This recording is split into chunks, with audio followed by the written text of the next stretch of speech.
Teman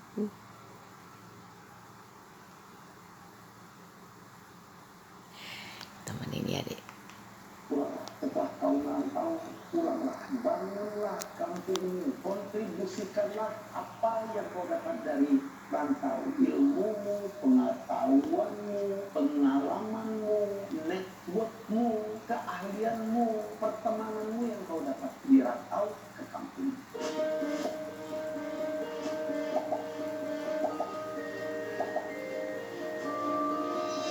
Saya kan pernah bicara satu konten dan yang komen banyak banget. Jadi kalau mau sukses, merantau lah. Atau dengan kata lain, perantau itu cenderung lebih sukses dari orang lokal. Begitu kan?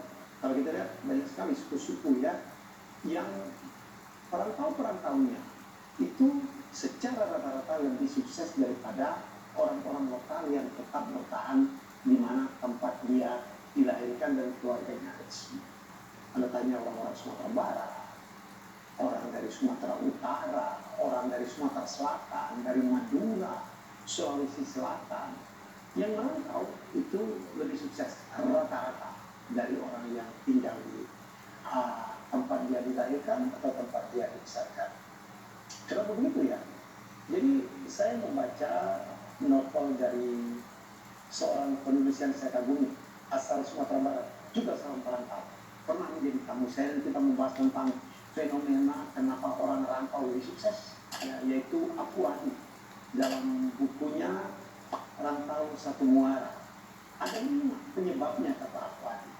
Nah sebelum itu saya bilang ya, Anda lihat ada bangsa perantau, ya dalam hal ini bangsa Tiongkok, ya yang menguasai dunia, ya karena mereka merantau, mereka ada di mana-mana, menguasai perekonomian di banyak negara, bukan hanya di Indonesia. Kenapa? Karena mereka merantau. Apa yang menyebabkan perantau lebih sukses daripada orang setempat, orang lokal? Ya, yang pertama, perantau itu harus mandiri dan mereka harus mengembangkan potensi dirinya untuk bertahan hidup. Di sini kuncinya. Kalau kita di kampung sendiri, saya pernah bilang, nggak mungkin nggak makan sama kita. Ya hari ini nginep di sini, hari ini numpang ke sana, hari ini datangin teman apa untuk ditraktir, nggak bakal mati, kita hidup aja. Kalau di tempat sendiri, tapi kalau di rantau nggak mungkin. Kita nggak punya saudara, kita nggak punya teman. Kalaupun punya nggak sebanyak kalau kita di kampung sendiri. Oleh karena itu perantau itu untuk bertahan diri, untuk bertahan tetap hidup, mereka melakukan berbagai macam cara. Mereka mengembangkan potensi, mereka tidak boleh cengeng, mereka harus punya skill yang lebih hebat daripada orang lokal. Mereka harus punya semangat yang lebih hebat daripada orang setempat. Itulah sebabnya orang-orang perantau lebih sukses daripada orang asli di tempat yang bersangkutan. Saya ini kalau tidak merantau mungkin saya tidak bisa seperti sekarang. Kakak saya juga begitu. Dulu bapak saya, ya Haji Muhammad Yamatusin almarhum, memaksa kamu harus ke Jawa merantau. Ya itu alasannya. Di rantau kita harus mandiri. Kalau kita cengeng, tergantung orang tua, tergantung saudara yang lebih sukses, kita tidak akan pernah bisa berkembang. Nomor 2, merantau itu membuat kita punya relasi lebih banyak yang tidak mungkin kita temui ya kalau kita bertahan di tempat kita sendiri. Karena saya ke Jakarta, saya sekarang relasi luas. Saya punya teman menteri, saya punya teman investor, saya punya teman artis, saya punya teman orang-orang kaya. Itu adalah karena saya merantau. Kalau saya bertahan di Palembang, mungkin teman saya tidak sehebat itu atau tidak seperti itu juga teman-teman hebat saya. Ya, itu manfaat merantau. Manfaat ketiga, dengan merantau kan kita kadang-kadang privilege kayak saya. Ya, dengan merantau kadang-kadang kita terpaksa melakukan atau mencoba berbagai hal sehingga kita mendapatkan pengalaman baru yang tidak mungkin kita dapatkan kalau kita bertahan di tempat kita dibesarkan atau tempat kita dilahirkan. Saya waktu masuk Jakarta kayak gembel, saya nggak punya apa-apa, hidup saya tergantung wesel, saudara saya tidak banyak, oleh karena itu saya kerja serabutan.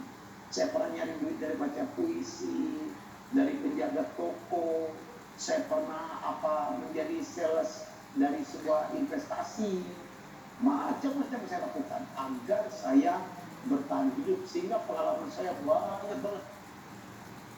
Ya, oke, nomor 4. Kesempatan terjun ke bidang-bidang baru, relate dengan yang 3 tadi, karena kita kepepet, karena kita nggak punya network, karena kita nggak punya saudara, sehingga kita terpaksa kadang-kadang melakukan pekerjaan-pekerjaan baru yang itu memperkaya skill kita, memperkaya wawasan kita, memperbesar network kita, karena kita terpaksa untuk melakukan atau mendapatkan pengalaman, atau karena kita mencoba terpaksa ke bidang-bidang yang baru. Saya pernah menjadi pelanggan lukisan, ya kan, saya pernah menjadi pentir, ya kan, pentor, maksud saya mencoba banyak sekali hal baru dan eksplor, pergi ke tempat-tempat baru. Saya ke Priok, saya ke kota, ya, yang kalau saya tetap di Palembang nggak mungkin pengalaman saya akan seluas. Dan merantau itu membuat kita dewasa dalam berpikir. Tiap kali ada masalah, mencari jalan sendiri, nggak bisa tergantung orang lain, nggak bisa menggantungkan kepada orang tua di kampung, nggak bisa menggantungkan kepada saudara di kampung, nggak bisa menggantungkan kepada. Jadi itu manfaatnya 5.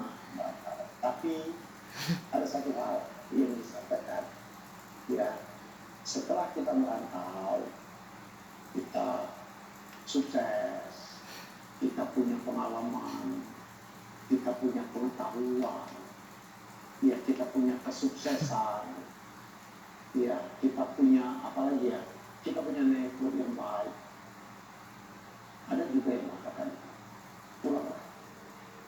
Setelah kau merantau, pulanglah, bangunlah kampungmu, kontribusikanlah apa yang kau dapat dari rantau, ilmumu, pengetahuanmu, pengalamanmu, networkmu, keahlianmu, pertemananmu yang kau dapat di rantau ke kampung.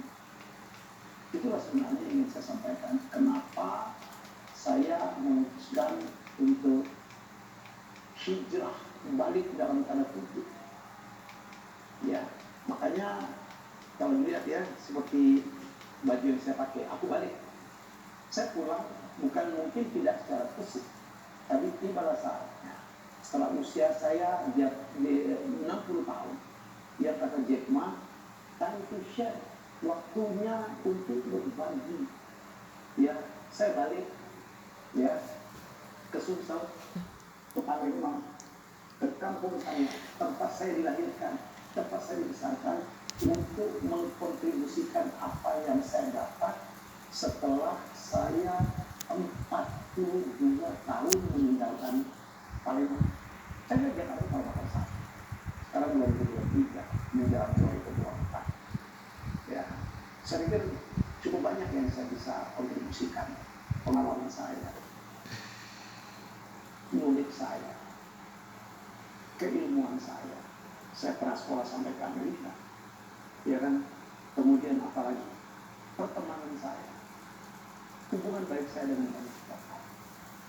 Mungkin saya bisa bermanfaat membina UMKM, ya, sesuatu jalan juga di Sumsel. Kita belum punya produk yang brandingnya itu nasional, belum ada, PMP aja masih lokal-lokal aja.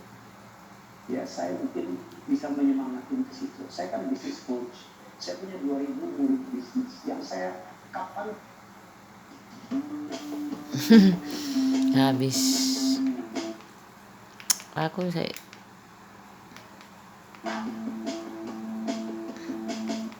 walaupun saya bisa undang untuk menjadi inspirasi, paling mau itu potensi kita luar biasa, kuliner kita, kerajinan kita punya songket, tinggal bagaimana naik kelas UKM. Mungkin saya bisa di sini, mungkin saya bisa menjadi inspirasi bagi banyak anak muda. Itu yang saya lakukan, saya sharing ke kampus depan anak muda. Lihat saya, bapak saya pedagang kaki lima dan saya bisa sukses. Bagaimana, apa rahasianya akan saya sharing. Mungkin saya bisa membantu juga tim kesayangan Sumsel, Sriwijaya FC, yang sekarang terpuruk Terlibat dulu. Saya ini adalah inisiator pendirian Sriwijaya FC pada saat saya bersama Pak Sarya Usman.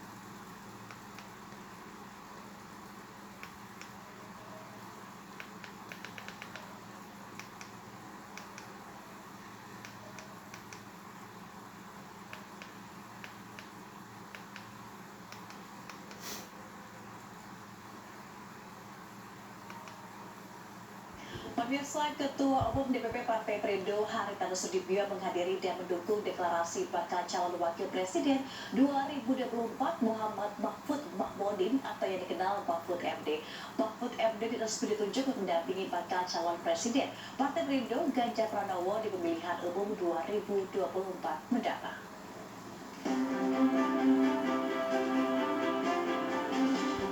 Ketua Umum PDI Perjuangan Megawati Soekarno Putri menggaungkan nama Mahfud MD sebagai cawapres yang akan mendampingi Capres Ganjar Pranowo pada pertarungan pemilu 2024. Ketua Umum Partai Perindo Haritanu Sudibyo dan Wakil Ketua Tim Pemenangan Nasional Anjela Tanu Sudibyo serta para pimpinan partai politik pengusung Ganjar Pranowo turut hadir menyaksikan deklarasi cawapres Mahfud MD. Pak Mahfud itu sama Pak Ganjar saling melengkapi dari sisi kemampuan, dari sisi pengalaman juga ya, saling melengkapi, juga dari sisi elektoral. Kalau menurut saya saling melengkapi. Ya, kalau Pak Mahfud saya yakin bisa menambah pemilih ya, suara khususnya di kalangan NU ya. Sosok Mahfud MD dinilai menjadi komposisi yang tepat untuk mengisi ruang cawapres karena memiliki jejak rekam intelektual mumpuni serta kerap dikenal sebagai pendekar keadilan bagi rakyat biasa. Semoga dengan kehadiran beliau melengkapi bersama-sama dengan calon presiden kita Pak Ganjar kedepannya bisa membangun Indonesia yang lebih anti korupsi. Dengan dideklarasikannya pasangan Ganjar Pranowo Mahfud MD, selanjutnya keduanya akan mendaftarkan diri secara resmi di KPU pada 19 Oktober 2023. Dari Jakarta, Esra Ahmad.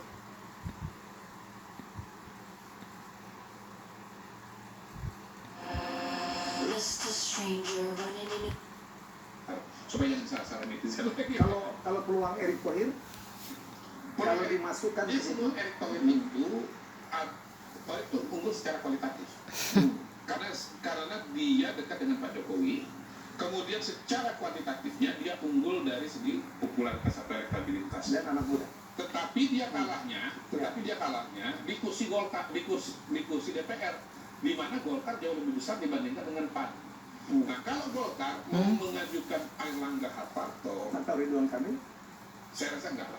Saya kira kan waktu Ketum. Tapi menurut saya Pak Airlangga secara elektabilitas kan Erlangga di bawah Ridwan Kamil kan. tapi kan yang tanda tangan Pak Airlangga. Menurut saya Pak Airlangga dengan popularitas Ridwan Kamil belum akan mundur dia. Dia akan mengatakan saya Golkar, I am Golkar gitu. Golkar adalah saya. Karena yang tanda tangan Golkar itu saya gitu. Ketua umum begitu. Jadi Golkar ini membawa kursi yang sangat besar. Jadi ya memang di KIP itu ada suatu kerumitan yang bisa membuat penentuan calon wakil presiden ini agak terlalu larut menurut saya. Dan saya kira sih ini sudah jelas bahwa KIP ini akan mendaftar paling akhir. Karena kita udah dengarkan pasangan Amin ya, Anies Mohaimin kan besok pagi. Ya. Dan kabarnya juga pasangan Ganjar Mahfud GoFood atau GoFood Ganjar Pranowo ya, GoFood lah boleh lah, GoFood, pasangan GoFood ini akan mendaftar siang harinya gitu. Jadi pasangan Kim ini dugaan saya akan punya waktu ya. masih panjang hari ini kan tanggal 18 besok 19 pendaftaran, masih ada waktu sampai tanggal 25, masih sangat panjang. Ini 14 Februari. Harus besok ya katanya. Siapa? Deklarasi dulu, kalau pendaftarannya boleh. Sebetulnya deklarasi itu kan bukan mandatori, nggak ada di aturan KPU itu Anda harus deklarasi, itu nggak ada. Itu lebih kepada sebuah pergerakan dan statement politik saja. Mas dari saya Bukan kewajiban dalam proses SOP atau administrasi. Bukan administrasi di KPU, bukan. Saya kebayang kalau kita berdua ini misalnya didukung partai politik, kita nggak deklarasi langsung daftar KPU juga boleh. Boleh. Pak saya nggak bayangin kalau Ridwan Kamil kan mendapatkan jauh banget ya. Iya. Yang apa DPT-nya paling saya banyak punya kok. jawaban. Saya punya jawaban. Hmm. Bagi Prabowo, Ridwan Kamil itu tidak menarik. Karena tadi saya udah jelasin bahwa Jawa Barat itu lahannya Prabowo Subianto. Dia nggak perlu Ridwan Kamil. Itu namanya jeruk makan jeruk. Oh. Iya. Oke. Yang diperlukan oleh Prabowo itu adalah Jawa Tengah atau Jawa Jawa Timur. Timur. Jawa Tengah atau Jawa Timur. Kalau Jawa Timur, Saya ulangi lagi. Jawa Tengah atau Jawa Timur. kalau Jawa Timur prediksi saya 2 udah masuk sana, kalau ketiga ngapain berebut kue? Bertiga ya. Ya tetap bisa aja. Karena kuenya sangat besar. Karena kuenya sangat besar kan, yang layak diperebutkan gitu loh. Jangan lupa sepertiganya Jawa Timur itu ya setara dengan ya mungkin beberapa provinsi di luar Jawa. Lampung, Sumatera Selatan, Iya, Sumatera Utara, iya, setara dengan itu. Karena dia besar sekali. Jadi 17, 16 dibagi 3 kan masih dapat 5%, 6%. Kalau Erick tuh kalau etnisiti kan Lampung kecil sekali ya, tapi masa anak mudanya apalagi keberhasilan PSSI barangkali sangat menjadi faktor ya. Gini, kalau Erick Thohir dia telah bertransformasi menjadi tokoh nasional. Iya. Sehingga suara dia itu setahu saya justru yang banyak itu di Jawa Tengah sama Jawa Timur, Jawa Tengah. Nah, Jawa Tengah kan sebenarnya mengagetkan kan? Iya. Kok bisa Erick Thohir itu tinggi di Jawa Tengah? Karena asosiasi dengan Pak Jokowi. Yang kedua karena dia isu-isunya itu kan tidak etnisitas atau tidak regional. Iya. Isu keberhasilan sebagai Menteri BUMN, Sebagai ketua PSSI. itu kan kelas menengah kan menarik. Oke. Dan kelas menengah ada di semua provinsi. Dan kemudian sepak bola. Sepak bola. Ya, Oh, ya, masanya besar sekali. Jadi kolam suara terbesar di Indonesia pada hari ini namanya Jokowi. 80% yang puas kepada dia. Nomor 2 sepak bola. Penggemar sepak bola ya. Penggemar sepak bola itu 60 atau 70% lah. Ada survei yang mengatakan penggemar sepak bola Indonesia 70%, ada yang 60%. Kolam ketiga Nahdlatul Ulama, karena 50% dari Muslim Indonesia.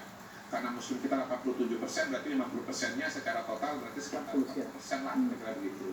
Jadi dia ini sebetulnya punya kolam suara. Dan dia di NU juga yang kan? besar. Dan itu juga. Ya, Karena dia membantu ulang tahun NU ya. Dan dia di Ansor Banser gitu. Jadi Erick ini sebetulnya bisa masuk Jawa Timur juga. Bisa masuk Jawa Timur lewat jalurnya Nahdlatul Ulama. Karena Nahdlatul Ulama itu paling dalam dan paling luas di Jawa Timur. Saya udah baca hasil surveinya, orang Islam di Jawa Timur akan hampir 100%. Kita identikan aja lah. Jadi 80% orang Jawa Timur itu merasa bagian dari Nahdlatul Ulama. 80%. Jadi sebetulnya kalau kita bicara kandidat dari Nahdlatul Ulama atau kandidat dari Jawa Timur itu garis miring aja menurut saya sih. Karena 80% ya.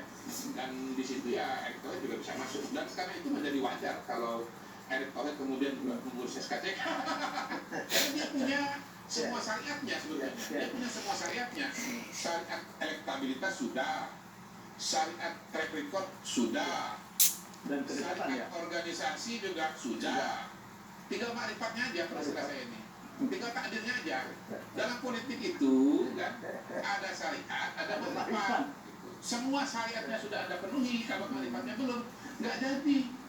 Gitu. Dan ya di antara yang paling penting adalah ilmiah ya. Semua syariatnya udah dapat. Tapi kalau syariatnya belum dapat. Ada keringetan ya. Disitulah kemudian masuklah ajaran Tidur sabar dan dulu. tawakal. Orang sabar saya. Oke, pertanyaan terakhir. Iya. Gibran, Iya. bagaimana peluang Gibran atau ada? Kan yang paling Ya. disukani kan Gibran. Peluang Gibran sangat besar. Pertama dia kan mewakili kolam suara yang 80% tadi, kolam suara yang paling besar yang diperebutkan, yaitu marwahnya Pak Jokowi, orang yang puas kepada Pak Jokowi. Kemudian Iklan.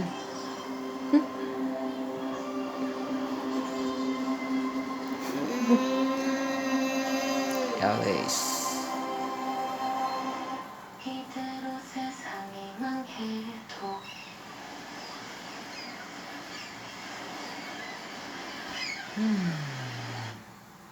yang kedua, ya kalaupun bukan 80%, minimal pendukung militan Pak Jokowi. Ada macam-macam cara mendukung, cara mengukur pendukung militan Pak Jokowi itu berapa persen gitu. Nah, karena saya ini pernah pengusung Jokowi 3 periode, saya pakai sebagai sebuah patokan. Ya. Pernah ada survei, beberapa survei itu menunjukkan pendukung 3 periode itu ada 30-40%. Besar. Terutama kalau kemudian ini berimbang kan. Ya 30%, 40% kemana itu kan akan menentukan kemenangan. Jadi saya anggap ya yang militan kepada Pak Jokowi itu ya ambil tengah lah 35%. Kemudian dia mewakili generasi muda. Ya generasi Z, generasi milenial yang total pemilihnya 60%. sekitar 50%. 55 something ya. Hampir 60. Seingat saya kalau KPU mengatakan 52% yang usia pemilih 17 sampai 40 tahun. Ya. Kemudian yang ketiga menurut saya ini yang bisa jadi game changer ya, game changer. Ini game changer kan. Tadi kan kita bicara mengenai Jawa Tengah itu basisnya Ganjar Pranowo.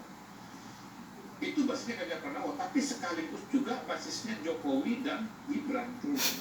Sehingga kalau Gibran maju, maka kemudian suara Ganjar Pranowo itu bisa hilang separuh kalau menurut saya. Di Jawa Tengah itu ada PDI Perjuangan, tapi juga ada Pak Jokowi. Nah, Mas Ganjar kalau suaranya keambil separuh, menurut saya itu akan sangat mengubah konstelasi. Karena modal dia yang terbesar, ketika hilang separuh itu akan sangat mengubah konstelasi. Sangat mengubah konstelasi. Jadi menurut saya Gibran ini adalah game changer berikutnya dalam peta politik Indonesia. Kalau betul-betul maju sebagai calon wakil presiden untuk Prabowo Subianto. Itu kita tunggu ya, apakah maju atau tidak. Itulah yang kita tunggu dan menjadi salah satu keseruan yang sedang kita nantikan di tengah perkembangan politik yang sudah mulai terbuka satu demi satu kartu-kartunya. Begitu. Siap. Jadi ini menarik. Sandi di mana ya? Sandi, porsi Sandi adalah sabar dan tawakal. Beliau sudah melaksanakan syariatnya. Satu, surveinya kan 3 besar. Beliau sudah punya partai politik namanya P3. Tetapi mungkin konstelasi politik pada hari ini, kemudian selera Ibu Mega, pemikiran Ibu Mega belum jatuh kepada Sandiaga Uno. Nah, disitulah kemudian saya ingin mengatakan bahwa pengambilan keputusan politik itu variabelnya banyak, tidak selalu ideologis, ya apalagi religius. Nggak usah ngotot-ngotot amat gitu ya. Variabelnya itu ada selera pemimpin, ada kalkulasi politik, ada kedekatan pribadi, ada kebutuhan situasi dan kondisi. Ya, Pak Sandi tahun 2019 jadi wakilnya Prabowo walaupun satu partai, karena ada satu kebutuhan yang hanya bisa disediakan oleh Mas Sandi, yang tidak bisa disediakan yang lain. Gitu. Tapi kebutuhan itu tahun 2024 ini tidak ada. Sehingga hanya, mohon maaf, istilahnya beliau itu menjadi variabel yang tidak relevan. Nah, Pak Mahfud yang tahun 2019 batal, kena coret, kena tackle, justru tahun 2024 ini menemukan momentumnya dan dia jadi. Jadi ini makasih pertanyaannya. Sandi 2019 maju, Mahfud nggak bisa maju. 2024 Sandi terganjal, Mahfud melaju. Itu pentingnya dialog kita menunjukkan bagaimana ya tugas manusia itu syariat, marifat. Nah, kalau bicara marifat, Anda mau marah bagaimana itu urusan yang Maha Kuasa. Ya udah nggak usah marah-marah. Santun dan santuy. Hidup santun dan santuy. Supaya jangan kena mental. Jangan sampai kena mental dalam Pilpres 2024. Tapi kok di medsos itu, waduh, iya kan? Ya. Berisik banget gitu. Apa yang terjadi sebenarnya? Apa yang terjadi? Medsos itu kan akun tuh ada 2. Ya. Pertama akun manusia, yang kedua akun robot. Oke. Ya, kalau robot Tapi ribut ini ya tokoh-tokoh yang berkomentar semuanya agak-agak gimana gitu. Iya kan Kak, kalau bicara rame. Coba bayangkan kalau cuma tokoh dengan tokoh aja ngomong sepi juga, Bos. Iya. Ini kan rame kan karena banyak akun-akunnya kan begitu kan. Kita harus ngomong bahwa akun itu ada 2, akun manusia, akun bot. Yang kedua, akun manusia pun juga ada 2, yang murni ekspresi dan ada yang mobilisasi. Gitu. Nah, yang mobilisasi ini kan, ya namanya juga mobilisasi gitu. Iya, bisa banyak, kapan mau banyak, bisa sepi kapan mau sepi kan gitu. Jadi jangan terpaku kepada medsos, jangan lupa bahwa Anda itu hidup dalam dua dunia, dunia maya dan dunia nyata. Yang kita khawatirkan ini kan orang kan baperan. Dia nggak santun, dia nggak santuy, sehingga dia baperan. Apa yang terjadi di dunia maya, kemudian dia ikuti, dia praktekkan, dan baper. Seolah-olah yang terjadi di dunia maya itu adalah apa yang terjadi di dunia nyata. Padahal belum tentu. Jadi masih ada decoupling lah antara dunia maya dengan dunia nyata. Gitu. Yang saya khawatirkan itu bukan keributan di medsos, yang saya khawatirkan itu adalah tawuran di dunia nyata. Nah, karena manusia ini semakin lama semakin interaktif ya antara dunia maya dengan dunia nyata, saya di situ khawatir bahwa peristiwa yang sesungguhnya fiktif yang disebut sebagai hoax itu diterima sebagai nyata, lalu kemudian dimanifestasikan dalam dunia nyata. Ya, menganggap bahwa terjadi kecurangan ini itu yang dia dapat informasinya di dunia maya, padahal itu adalah hoax. Di dunia nyata dia wujudkan kemarahannya dalam bentuk nyata. Dia tonjok tetangganya, dia tonjok temannya, dia gebukin orang lain. Nah, itu yang berbahaya. Jadi kesadaran mengenai batasan antara dunia maya dan dunia nyata itulah yang kemudian harus dibangun di masyarakat kita, terutama dalam konteks politik dan pilpres 2024. Oke, wah 1 jam lebih ya, luar biasa ini. Tapi daging semua. Jadi hari ini sekali lagi kita rekaman 18 Oktober jam 4. Ya mungkin nanti malam ada perubahan lagi, ya, terutama dari pihak Pak Prabowo. Jadi kita cermati terus menit-menit, hari demi hari, apa yang akan terjadi, dan ini akan menentukan siapa pemimpin kita di masa depan. Terima kasih Adinda Kundari. Terima kasih Kakando. Kita jumpa lagi dengan tamu hebat saya. Sampai. Terima kasih sudah menonton Elvina Bicara. Jangan lupa untuk like, komen, share, dan subscribe.